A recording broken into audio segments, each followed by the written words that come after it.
नमस्कार, मी संतोष सुतार आणि आपण पाहतात शेल माझा. पुरोगामी विचारांच्या पार्श्वभूमीवर आणि मागील 5 वर्षात केलेल्या ठोस विकास कामांच्या जोरावर येणाऱ्या जिल्हा परिषद व पंचायत समिती निवडणुकीला सामोरे जाणार असल्याचं प्रतिपादन माजी आमदार राजेश पाटील यांनी केलं. ते चंदगड तालुक्यातील पाटणी इथं आयोजित हेरे पंचायत समिती गणातील कार्यकर्त्यांच्या आढावा बैठकीत बोलत होते.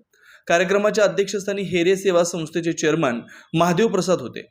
माजी आमदार राजेश पाटील म्हणाले, सध्या तालुक्यात निवडणुका डोळ्यासमोर ठेवून आश्वासनांची खैरात सुरू आहे. कोणत्याही कामांना प्रशासकीय मान्यता नाही, वर्क ऑर्डर नाही, तरी गावोगावी बॅनरबाजी करून खोट्या कामांचे नारळ फोडले जात आहेत. नुकत्याच पार पडलेल्या चंदगड नगर पंचायतीच्या निवडणुकीचा उल्लेख करत ते म्हणाले, 18-0चा दावा करणाऱ्यांना चंदगडच्या जनतेनं 8 जागांवरच रोखलं. त्यामुळे कार्यातून व जनतेचा विश्वास संपादन करण्यात आम्ही कमी पडलो नाही हे स्पष्ट झालंय. आमचा पराभव करण्यासाठी 2 मुख्यमंत्र्यांना नगरपंचायत निवडणुकीत आणण्याची नामुष्की संबंधितांवर आली, अशी टीकाही त्यांनी केली. तालुक्यातील विकासाबाबत बोलताना राजेश पाटील म्हणाले, या भागातील आर्थिक समृद्धी ही पाणी साठे, शेतकऱ्यांनी पिकवलेला ऊस, सहकारी दौलत साखर कारखाना, तालुका संघ, दूध संस्था, शिक्षण व सेवा संस्थांमुळे साध्य झाले. या लाल मातीत जन्मलेल्या अनेक माजी आमदारांनी मतदारसंघाचा विकास केला. तो विसर या तालुक्यातील जनतेला पडलेला नाही. लोकांना आता 1 वर्षापूर्वी केलेली चूक लक्षात येते. त्यामुळे येणाऱ्या निवडणुकांच्या मध्ये विकासाच्या मुद्द्यावर जनता आमच्यावर विश्वास टाकेल, असा विश्वास त्यांनी व्यक्त केला.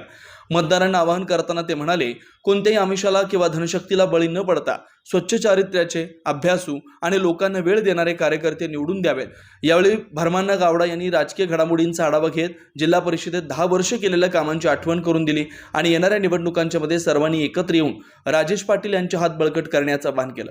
तुकाराम मुळीक यांनी, आपण जरी व्ही के पाटील यांचे कार्यकर्ते असलो तरी माजी आमदार राजेश पाटील यांनी 5 वर्षात केलेली विकास कामं पाहून आज त्यांच्यासोबत असल्याचं सांगितलं. कार्यक्रमाचं प्रास्ताविक तालुका संघाचे संचालक विठोबा गावडे यांनी केलं. अध्यक्ष भाषणात महादेव प्रसाद यांनी राजकारणातील अनुभव सांगत पराभवानं खचून न जाता पुन्हा जोमानं कामाला लागावा असा सल्ला दिला. यावेळी पार्ले सरपंच मोहन झेंडे, हलकर्णीचे माजी सरपंच एकनाथ कांबळे, पांडुरंग लासे, मंगेश भोवार, विद्याधर बाणे यांच्यासह अनेक मान्यवरांनी मनोगत व्यक्त केली. कार्यक्रमाचं सूत्रसंचालन विश्वास पाटील यांनी केलं, तर आभार भगवंत वनकुद्रे यांनी मानले.